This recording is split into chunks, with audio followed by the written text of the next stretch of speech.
The Law of Success. Lesson 13. Cooperation. You can do it if you believe you can. Cooperation is the beginning of all organized effort. As was stated in the second lesson of this course, Andrew Carnegie accumulated a gigantic fortune through the cooperative efforts of a small group of men numbering not more than a score. You too can learn how to use this principle. There are two forms of cooperation to which your attention will be directed in this lesson, namely, first, the cooperation between people who group themselves together or form alliances for the purpose of attaining a given end, under the principles known as the law of the mastermind. Second, the cooperation between the conscious and the subconscious minds, which forms a reasonable hypothesis of man's ability to contact, communicate with, and draw upon infinite intelligence. To one who has not given serious thought to this subject, the foregoing hypothesis may seem unreasonable, but follow the evidence of its soundness, and study the facts upon which the hypothesis is based, and then draw your own conclusions. Let us begin with a brief review of the physical construction of the body. We know that the whole body is traversed by a network of nerves which serve as the channels of communication between the indwelling spiritual ego, which we call mind, and the functions of the external organism. This nervous system is dual. One system, known as the sympathetic, is the channel for all those activities which are not consciously directed by our volition, such as the operation of the digestive organs, the repair of the daily wear and tear of the tissues, and the like. The other system, known as the voluntary or cerebrospinal system, is the channel through which we receive conscious perception from the physical senses and exercise control over the movements of the body. This system has its center in the brain, while the other has its center in the ganglionic mass at the back of the stomach known as the solar plexus, and sometimes spoken of as the abdominal brain. The cerebrospinal system is the channel of our volitional or conscious mental action, and the sympathetic system is the channel of that mental action which unconsciously supports the vital functions of the body. Thus, the cerebrospinal system is the organ of the conscious mind, and the sympathetic is that of the subconscious mind. But the interaction of conscious and subconscious minds requires a similar interaction between the corresponding systems of nerves, and one conspicuous connection by which this is provided is the vagus nerve. This nerve passes out of the cerebral region as a portion of the voluntary system, and through it we control the vocal organs. Then it passes onward to the thorax, sending out branches to the heart and lungs, and finally, passing through the diaphragm. It loses the outer coating which distinguishes the nerves of the voluntary system and becomes identified with those of the sympathetic system, so forming a connecting link between the two and making the man physically a single entity. Similarly, different areas of the brain indicate their connection with the objective and subjective activities of the mind respectively, and, speaking in a general way, we may assign the frontal portion of the brain to the former. Hi, my name's Dart. I'm the person behind these videos. Please like and subscribe, and if you haven't already, be sure to sign up for the playlist so you can hear this book in its entirety. Now back to the book. And the posterior portion to the latter, while the intermediate portion partakes of the character of both. The intuitional faculty has its correspondence in the upper area of the brain, situated between the frontal and the posterior portions, and, physiologically speaking, it is here that intuitive ideas find entrance. These, at first, are more or less unformed and generalized in character, but are, nevertheless, perceived by the conscious mind. Otherwise, we should not be aware of them at all. Then the effort of nature is to bring these ideas into more definite and usable shape, so the conscious mind lays hold on them and induces a corresponding vibratory current in the voluntary system of nerves. And this in turn induces a similar current in the involuntary system, thus handing the idea over to the subjective mind. The vibratory current which had first descended from the apex of the brain to the frontal brain and thus through the voluntary system to the solar plexus is now reversed and ascends from the solar plexus through the sympathetic system to the posterior brain. This return current indicating the action of the subjective mind. If we were to remove the surface portion of the apex of the brain, we should find immediately below it the shining belt of brain substance called the corpus callus. This is the point of union between the subjective and objective, and, as the current returns from the solar plexus to this point, it is restored to the objective portion of the brain in a fresh form which it has acquired by the silent alchemy of the subjective mind. Thus the conception which was at first only vaguely recognized is restored to the objective mind in a definite and workable form, and then the objective mind, acting through the frontal brain, the area of comparison and analysis, proceeds to work upon a clearly perceived idea and to bring out the potentialities that are latent in it. Asterisk the term subjective mind is the same as the term subconscious mind, and the term objective mind is the same as the term conscious mind. Please understand these different terms.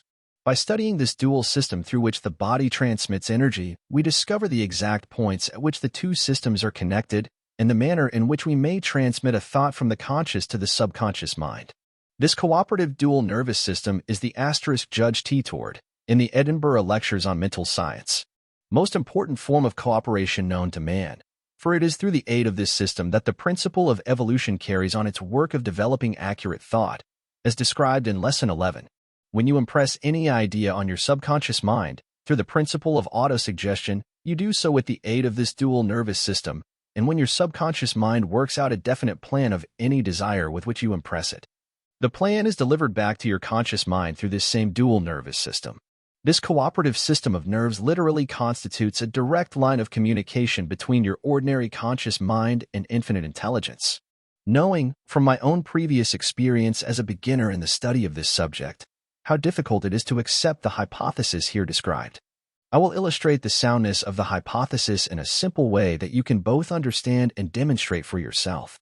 Before going to sleep at night, impress upon your mind the desire to arise the next morning at a given hour, say at 4 a.m., and if your impression is accompanied by a positive determination to arise at that hour, your subconscious mind will register the impression and awaken you at precisely that time. Now the question might well be asked, if I impress my subconscious mind with the desire to arise at a specified time, and it will awaken me at that time, why do I not form the habit of impressing it with other and more important desires? If you will ask yourself this question, and insist upon an answer, you will find yourself very near, if not on the pathway that leads to the secret door to knowledge, as described in Lesson 11. We will now take up the subject of cooperation between men who unite, or group themselves together for the purpose of attaining a given end. In the second lesson of this course, we referred to this sort of cooperation as organized effort. This course touches some phase of cooperation in practically every lesson. This result was inevitable for the reason that the object of the course is to help the student develop power, and power is developed only through organized effort.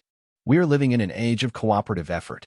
Nearly all successful businesses are conducted under some form of cooperation. The same is true in the field of industry and finance, as well as in the professional field.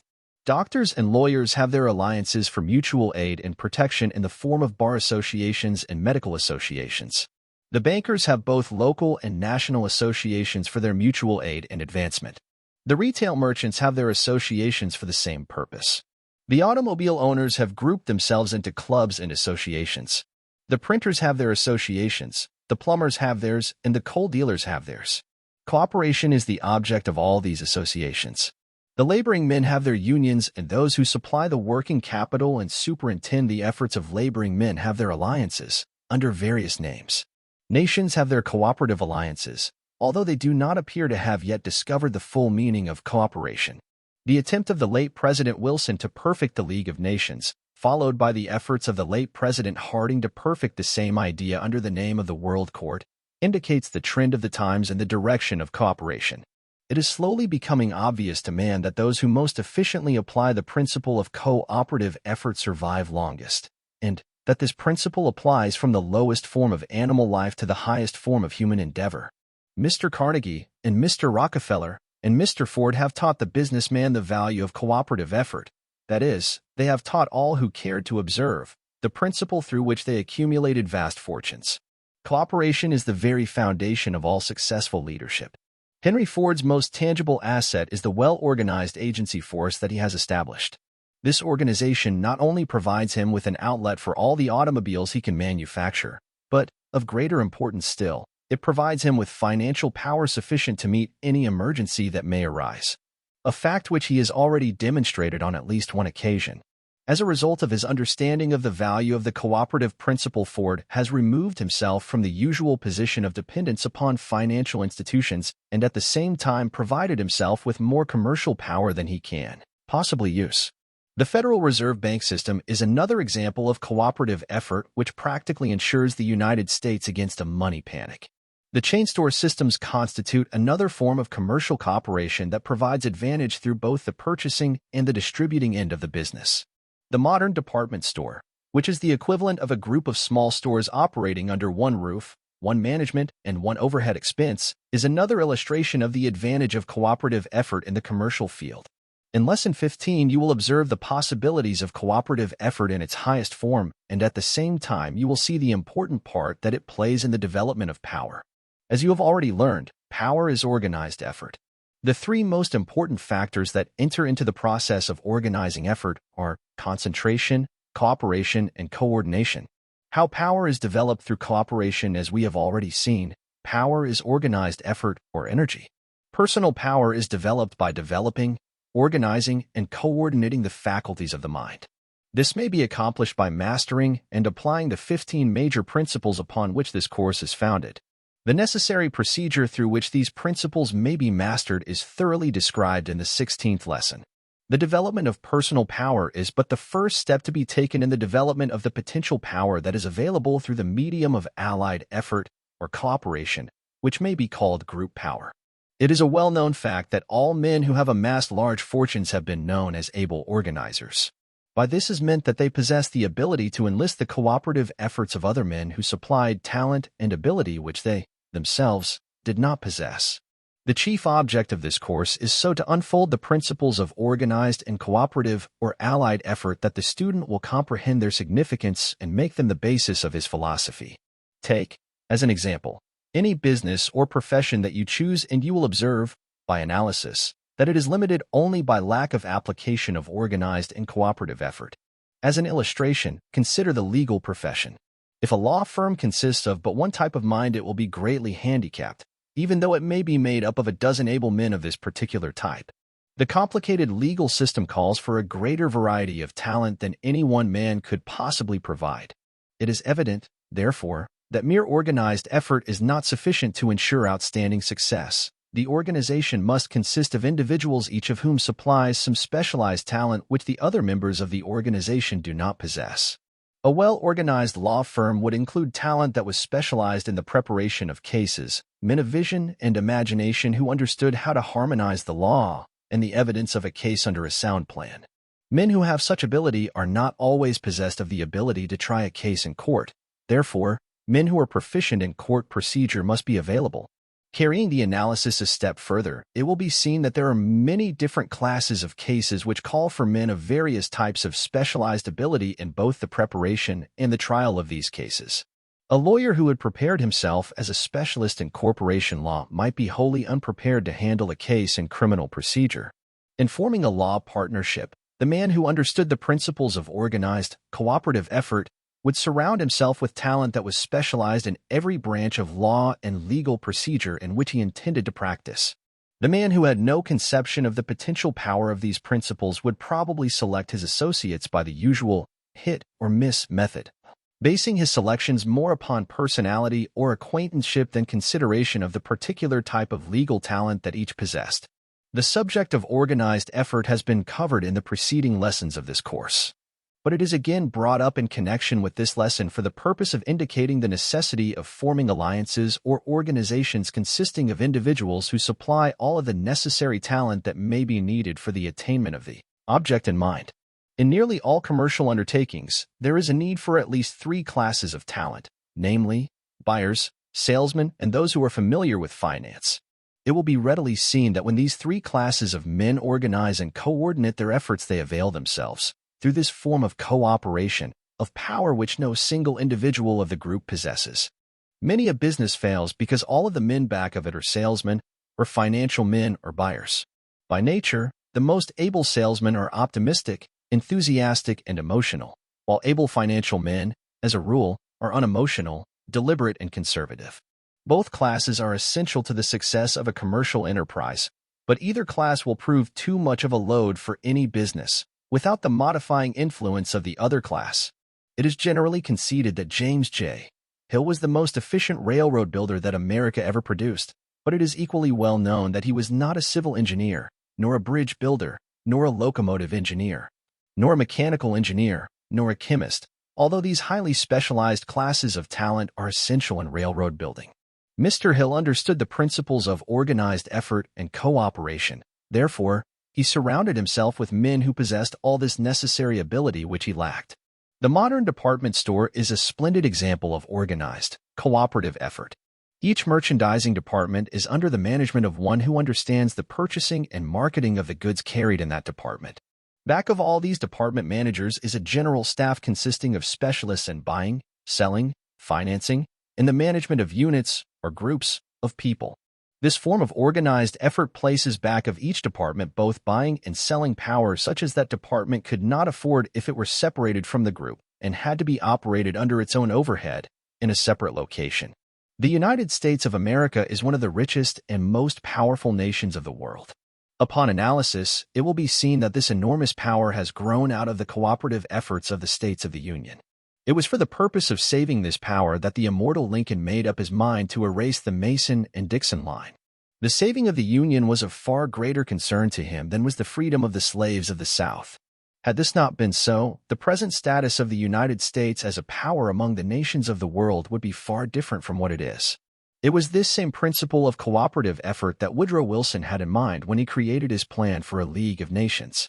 He foresaw the need of such a plan as a medium for preventing war between nations, just as Lincoln foresaw it as a medium for harmonizing the efforts of the people of the United States, thereby preserving the Union. Thus it is seen that the principle of organized, cooperative effort through the aid of which the individual may develop personal power is the selfsame principle that must be employed in developing group power. Andrew Carnegie easily dominated the steel business during his active connection with that industry, for the reason that he took advantage of the principle of organized, cooperative effort by surrounding himself with highly specialized financial men. Chemists, sales managers, buyers of raw materials, transportation experts, and others whose services were essential to that industry. He organized this group of cooperators into what he called a mastermind. Any great university affords an excellent example of the necessity of organized, cooperative effort. The professorate is made up of men and women of highly specialized, though vastly different, ability. One department is presided over by experts in literature, another department by expert mathematicians, another department by experts in chemistry, another department by experts in economic philosophy, another department by experts in medicine, another by experts in law, etc. The university, as a whole, is the equivalent of a group of colleges, each of which is directed by experts in its own line, whose efficiency is greatly increased through allied or cooperative effort that is directed by a single head. Analyze power, no matter where or in what form it may be found, and you will find organization and cooperation as the chief factors back of it. You will find these two principles in evidence in the lowest form of vegetation no less than in the highest form of animal, which is man. Off the coast of Norway is the most famous and irresistible maelstrom in the world. This great whirlpool of ceaseless motion has never been known to give up any victim who was caught in its circling embrace of foaming water. No less sure of destruction are those unfortunate souls who are caught in the great maelstrom of life toward which all who do not understand the principle of organized, cooperative effort are traveling. We are living in a world in which the law of the survival of the fittest is everywhere in evidence. Those who are fit are those who have power, and power is organized effort. Unfortunate is the person who either through ignorance or because of egotism imagines that he can sail this sea of life in the frail bark of independence. Such a person will discover that there are maelstrom more dangerous than any mere whirlpool of unfriendly waters. All natural laws and all of nature's plans are based upon harmonious, cooperative effort, as all who have attained high places in the world have discovered. Wherever people are engaged in unfriendly combat, no matter what may be its nature or its cause, one may observe the nearness of one of these maelstrom that awaits the combatants. Success in life cannot be attained except through peaceful, harmonious, cooperative effort. Nor can success be attained single-handed or independently. Even though a man live as a hermit in the wilderness, far from all signs of civilization, he is, nevertheless, dependent upon forces outside of himself for an existence. The more he becomes a part of civilization, the more dependent upon cooperative effort he becomes. Whether a man earns his living by day's work or from the interest on the fortune he has amassed, he will earn it with less opposition through friendly cooperation with others. Moreover, the man whose philosophy is based upon cooperation instead of competition will not only acquire the necessities and the luxuries of life with less effort, but he will enjoy an extra reward and happiness such as others will never feel. Fortunes that are acquired through cooperative effort inflict no scars upon the hearts of their owners, which is more than can be said of fortunes that are acquired through conflict and competitive methods that border on extortion. The accumulation of material wealth, whether the object is that of bare existence or luxury, consumes most of the time that we put into this earthly struggle. If we cannot change this materialistic tendency of human nature, we can, at least, change the method of pursuing it by adopting cooperation as the basis of the pursuit. Cooperation offers the twofold reward of providing one with both the necessities and the luxuries of life, and the peace of mind which the covetous never know. The avaricious and covetous person may amass a great fortune in material wealth, there is no denying this fact, but he will have sold his soul for a mess of pottage in the bargain. Let us keep in mind the fact that all success is based upon power, and power grows out of knowledge that has been organized and expressed in terms of action. The world pays for but one kind of knowledge, and that is the kind which is expressed in terms of constructive service. In addressing the graduating class of a business college, one of the best-known bankers in America said, "You ought to feel proud of your diplomas, because they are evidence that you have been preparing yourselves for action in the great field of business." One of the advantages of a business college training is that it prepares you for action, not to belittle other methods of education, but to exalt the modern business college method. I am reminded to say that there are some colleges in which the majority of the students are preparing for practically everything else except action. You came to this business college with but one object in view, and that object is to learn to render service and earn a living. The latest style of clothing has been of little interest to you because you have been preparing yourself for work in which clothes of the latest style will play no important part. You did not come here to learn how to pour tea at an afternoon party, nor to become masters at affecting friendliness while inwardly feeling envy for those who wear finer gowns and drive costly motor cars. You came here to learn how to work. In the graduating class before which this man spoke were 13 boys, all of whom were so poor that they had barely enough money with which to pay their way. Some of them were paying their own way by working before and after school hours. That was 25 years ago. Last summer, I met the president of the business college which these boys attended, and he gave me the history of each one of them, from the time that they graduated until the time when I talked to him. One of them is the president of one of the big wholesale drug companies, and a wealthy man. One is a successful lawyer. Two own large business colleges of their own. One is a professor in the Department of Economics in one of the largest universities in America. One is the president of one of the large automobile manufacturing companies. Two are presidents of banks and wealthy men. One is the owner of a large department store. One is the vice president of one of the great railway systems of the country. One is a well-established certified public accountant. One is dead, and the 13th is compiling this reading course on the law of success. 11 successes out of a class of 13 boys is not a bad record, thanks to the spirit of action developed by that business college training. It is not the schooling you have had that counts. It is the extent to which you express that which you learned from your schooling through well-organized and intelligently directed action. By no means would I belittle higher education, but I would offer hope and encouragement to those who have had no such education, provided they express that which they know, be it ever so little, in intensive action, along constructive lines. One of the greatest presidents who ever occupied the White House had but little schooling, but he did such a good job of expressing what knowledge he acquired by that little schooling, through properly directed action, that his name has been inseparably woven into the history of the United States. Every city, town, and hamlet has its population of those well-known characters called ne'er-do-wells, and if you will analyze these unfortunate people, you will observe that one of their outstanding features is procrastination. Lack of action has caused them to slip backward until they got into a rut, where they will remain unless, through accident, they are forced out into the open road of struggle where unusual action will become necessary. Don't let yourself get into such a condition. Every office, and every shop, and every bank, and every store, and every other place of employment has its outstanding victims of procrastination who are doing the goose step down the dusty road of failure because they have not developed the habit of expressing themselves in action. You can pick out these unfortunates all about you if you will begin to analyze those with whom you come in contact each day. If you will talk to them, you will observe that they have built up a false philosophy somewhat of this nature.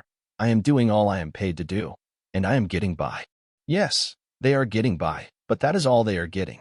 Some years ago, at a time when labor was scarce and wages unusually high, I observed scores of able-bodied men lying about in the parks of Chicago, doing nothing. I became curious to know what sort of an alibi they would offer for their conduct, so I went out one afternoon and interviewed 7 of them. With the aid of a generous supply of cigars and cigarettes and a little loose change, I bought myself into the confidence of those whom I interviewed and thereby gained a rather intimate view of their philosophy. All gave exactly the same reason for being there, without employment. They said, "The world will not give me a chance." The exclamation points are my own. Think of it. The world would not give them a chance. Of course, the world wouldn't give them a chance. It never gives anyone a chance. A man who wants a chance may create it through action, but if he waits for someone to hand it to him on a silver platter, he will meet with disappointment. I fear that this excuse that the world does not give a man a chance is quite prevalent, and I strongly suspect that it is one of the commonest causes of poverty and failure. The seventh man that I interviewed on that well-spent afternoon was an unusually fine-looking specimen physically. He was lying on the ground asleep, with a newspaper over his face. When I lifted the paper from his face, he reached up, took it out of my hands, put it back over his face, and went right on sleeping. Then I used a little strategy by removing the paper from his face and placing it behind me, where he could not get it. He then sat up on the ground and I interviewed him. That fellow was a graduate from two of the great universities of the East, with a master's degree from one and a PhD from the other. His story was pathetic. He had held job after job, but always his employer or his fellow employee had it in for him. He hadn't been able to make them see the value of his college training. They wouldn't give him a chance. Here was a man who might have been at the head of some great business, or the outstanding figure in one of the professions had he not built his house upon the sands of procrastination and held to the false belief that the world should pay him for what he knew. Luckily, most college graduates do not build upon such flimsy foundations, because no college on earth can crown with success the man who tries to collect for that which he knows instead of that which he can do with what he knows. The man to whom I have referred was from one of the best-known families of Virginia. He traced his ancestry back to the landing of the Mayflower. He threw back his shoulders, pounded himself on the breast with his fist, and said, "Just think of it, sir. I am a son of one of the first families of old Virginia. My observations lead me to believe that being the son of a first family is not always fortunate for either the son or the family. Too often these sons of first families try to slide home from third base on their family names. This may be only a peculiar notion of mine, but I have observed that the men and women who are doing the world's work have but little time and less inclination to brag about their ancestry. Not long ago, I took a trip back to Southwest Virginia, where I was born. It was the first time I had been there in over 20 years. It was a sad sight to compare the sons of some of those who were known as first families 20 years ago with the sons of those who were but plain men who made it their business to express themselves in action of the most intensive nature. The comparison reflected no credit upon the first family boys. It is with no feeling of exaltation that I express my gratitude for not having been brought into the world by parents who belonged to the first family class. That, of course, was not a matter of choice with me, and if it had been, perhaps I, too, would have selected parents of the first family type.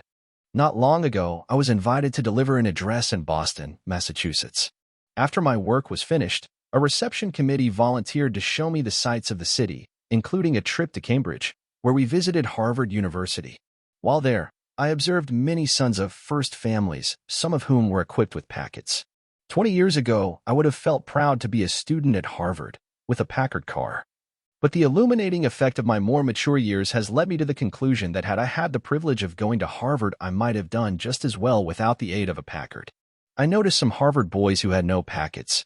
They were working as waiters in a restaurant where I ate, and as far as I could see, they were missing nothing of value because they owned no packets, nor did they seem to be suffering by comparison with those who could boast of the ownership of parents of the first family type. All of which is no reflection upon Harvard University, one of the great universities of the world, nor upon the first families who send boys to Harvard. To the contrary, it is intended as a bit of encouragement to those unfortunates who, like myself, have but little and know but little, but express what little they know in terms of constructive, useful action. The psychology of inaction is one of the chief reasons why some towns and cities are dying with the dry rot. Take the city of X, for example. You'll recognize the city by its description if you are familiar with this part of the country. Sunday blue laws have closed up all the restaurants on Sunday. Railroad trains must slow down to 12 miles an hour while passing through the city. Keep off the grass signs are prominently displayed in the parks. Unfavorable city ordinances of one sort or another have driven the best industries to other cities. On every hand one may see evidence of restraint. The people of the streets show signs of restraint in their faces, and in their manner, and in their walk. The mass psychology of the city is negative. The moment one gets off the train at the depot, this negative atmosphere becomes depressingly obvious and makes one want to take the next train out again. The place reminds one of a graveyard, and the people resemble walking ghosts. They register no signs of action. The bank statements of the banking institutions reflect this negative, inactive state of mind. The stores reflected in their show windows and in the faces of their salespeople.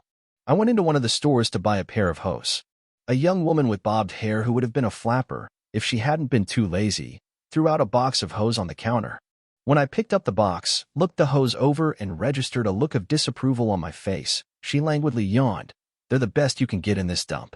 Dump. She must have been a mind reader, for dump was the word that was in my mind before she spoke. The store reminded me of a rubbish dump. The city reminded me of the same. I felt the stuff getting into my own blood. The negative psychology of the people was actually reaching out and gathering me in. Maine is not the only state that is afflicted with a city such as the one I have described. I could name others, but I might wish to go into politics someday. Therefore, I will leave it to you to do your own analyzing and comparing of cities that are alive with action and those that are slowly dying with the dry rot of inaction. I know of some business concerns that are in this same state of inaction, but I will omit their names. You probably know some too. Many years ago, Frank A. Vanderlip, who is one of the best-known and most capable bankers in America, went to work for the National City Bank of New York City. His salary was above the average from the start, for the reason that he was capable and had a record of successful achievement that made him a valuable man. He was assigned to a private office that was equipped with a fine mahogany desk and an easy chair. On the top of the desk was an electric push-button that led to his secretary's desk outside. The first day went by without any work coming to his desk. The second and third and fourth days went by without any work. No one came in or said anything to him. By the end of the week, he began to feel uneasy. Men of action always feel uneasy when there is no work in sight. The following week, Mr. Vanderlip went into the president's office and said, "Look here, you are paying me a big salary and giving me nothing to do, and it is grating on my nerves." The president looked up with a lively twinkle in his keen eyes. "Now I have been thinking," Mr. Vanderlip continued, while sitting in there with nothing to do, "of a plan for increasing the business of this bank." The president assured him that both thinking and plans were valuable and asked him to continue with his interview. "I have thought of a plan," Mr. Vanderlip went on, "that will give the bank the benefit of my experience in the bond business. I propose to create a bond department for this bank and advertise it as a feature of our business." "What? This bank advertise?" queried the president. "Why, we have never advertised since we began business. We have managed to get along without it." "Well, this is where you are going to begin advertising," said Mr. Vanderlip. "And the first thing you are going to advertise is this new bond department that I have planned." Mr. Vanderlip won. Men of action usually win. That is one of their distinctive features. The National City Bank also won, because that interview was the beginning of one of the most progressive and profitable advertising campaigns ever carried on by any bank, with the result that the National City Bank became one of the most powerful financial institutions of America. There were other results, also, that are worth naming. Among them, the result that Mr. Vanderlip grew with the bank, as men of action usually grow in whatever they help to build, until finally he became the president of that great banking house. In the lesson on imagination, you learned how to recombine old ideas into new plans. But no matter how practical your plans may be, they will be useless if they are not expressed in action. To dream dreams and see visions of the person you would like to be or the station in life you would like to obtain are admirable, provided you transform your dreams and visions into reality through intensive action. There are men who dream, but do nothing more. There are others who take the visions of the dreamers and translate them into stone and marble and music and good books and railroads and steamships. There are still others who both dream and transform these dreams into reality. They are the dreamer-doer types. There is a psychological as well as an economic reason why you should form the habit of intensive action. Your body is made up of billions of tiny cells that are highly sensitive and amenable to the influence of your mind. If your mind is of the lethargic, inactive type, the cells of your body become lazy and inactive also. Just as the stagnant water of an inactive pond becomes impure and unhealthful, so will the cells of an inactive body become diseased. Laziness is nothing but the influence of an inactive mind on the cells of the body. If you doubt this, the next time you feel lazy, take a Turkish bath and have yourself well rubbed down, thereby stimulating the cells of your body by artificial means, and see how quickly your laziness disappears. Or, a better way than this, Turn your mind towards some game of which you are fond and notice how quickly the cells of your body will respond to your enthusiasm and your lazy feeling will disappear. The cells of the body respond to the state of mind in exactly the same manner that the people of a city respond to the mass psychology that dominates the city. If a group of leaders engage in sufficient action to give a city the reputation of being a livewire city, this action influences all who live there. The same principle applies to the relationship between the mind and the body. An active, dynamic mind keeps the cells of which the physical portions of the body consist in a constant state of activity.